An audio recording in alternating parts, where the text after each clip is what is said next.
There is quite a bit of content in metadata. I mean, when you have the records of the phone calls that a particular individual made, you can learn an awful lot about that person. And that's one of the things that struck me. So there's not, in my mind, a sharp distinction between metadata and content. It's more of a continuum. So that's Michael Morrell. He's a former acting CIA director. He's also a member of the President's Review Board on the NSA. This only days before we will finally hear Mr. Obama's plan to revamp the spy agency. And one of the NSA's most outspoken critics is Republican Senator Rand Paul from Kentucky. And Senator, good morning to you from Capitol Hill. Welcome back here. You've got a president trying to satisfy these world leaders. Based on reports, they've given him an earful about this. You have civil liberties as a question mark, and a question also about national security. What is he going to do, Senator? Well, you know, I don't think you can expect the fox to guard the hen house. You can't expect the fox to oversee the hen house. So really, Congress needs to step up. We need to rein in the NSA. I'm all for spying on terrorists, but I don't think we're catching any terrorists by spying on every American. Think about it. All those phone records that we collect for 5 years, do you think there's a terrorist anywhere in the world using the same phone twice? You think there's a terrorist that has the same phone that they were using 5 years ago? I don't think there's one terrorist that's been stopped by any of this data. It's extraordinarily expensive, and it's extraordinarily intrusive into American lives. Are you aware of what Catherine Herridge reported last night here on Fox? She's saying that the trail for these terrorists has gone cold because they're dropping off the radar. What's that suggest?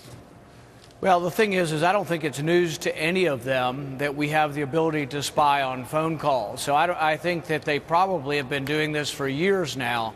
But I think it is important that the things we're fighting for, you know, when I see our young men and women who've lost arms and legs fighting for our freedom, they tell me they're fighting for the Bill of Rights. It's disappointing for them to come home and find out we gave up on the Bill of Rights while they were gone. So we do have to defend our liberties. That's what we're fighting for. That means the Fourth Amendment, and it means that the government shouldn't issue a single warrant and get the records of millions of Americans. It's not constitutional, and it needs to end. There's another story this morning that's breaking about 100,000 computers embedded by the NSA going back a couple of years. And the agency apparently has expressed already that it's tracking online traffic and also looking again at national security. What do you think of that? Yeah, but it's the fox guarding the hen house. Who's going to protect the American citizen from unwarranted searches? And the thing is, do we want to live in a surveillance state where every one of your Google searches, every one of your Visa bills, every one of your bank bills is being looked at by the government? I frankly think that the Supreme Court has to rule on this and has to evaluate it, because my Visa bill, where I spend my money, can tell you whether I gamble, whether I smoke, whether I drink, what books I read. That's private information, and the government shouldn't be looking at your Visa bill or any third-party record, which is metadata. That's a way of saying they're trying to say, oh, it's not really anything. But where you spend your money on your Visa card tells a lot about an individual. That's private information, and no one should be looking at that without a warrant. That's kind of what Mike Morrell was suggesting in the hearing that we just played there for our viewers as well. Another point here, the issue of data storage appears to be a big issue for the president. From what I read, the phone companies don't want anything to do with this. So that would leave it in the hands, I believe, of the NSA. And if that's the case, the program doesn't change, does it? Yeah, and that's what's important here. If the president comes out and says, oh, hey, guys, it's no big deal, I've fixed the problem, there's a danger that that's an illusion.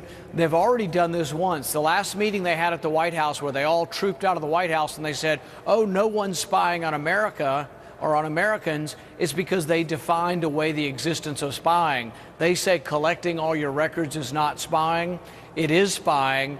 We can't allow the White House to be the one in charge of overseeing the White House. So the NSA needs to be reviewed thoroughly by Congress and also by the Supreme Court. And we need a further evolution of the Supreme Court saying what the Fourth Amendment protects, because I think the Fourth Amendment should protect your records, whether they're your papers in your house or whether you've given them to somebody else to hold your papers. Listen, I fully respect, the opinion you're offering here, but if you give this to Congress, I don't know if you win on this. Do you? We'll see. But I think we can't trust the White House to investigate themselves. It's just like the IRS scandal.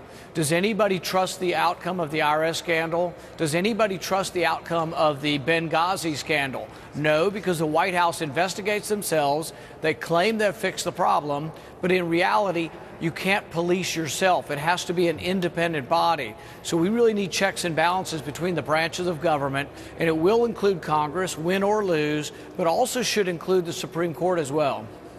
Senator, thank you for your time. We're asking our viewers about this online as well today, too. Senator Rand Paul, thank you. We await what the president has to say in a matter of days. Thank you, sir. Thank you.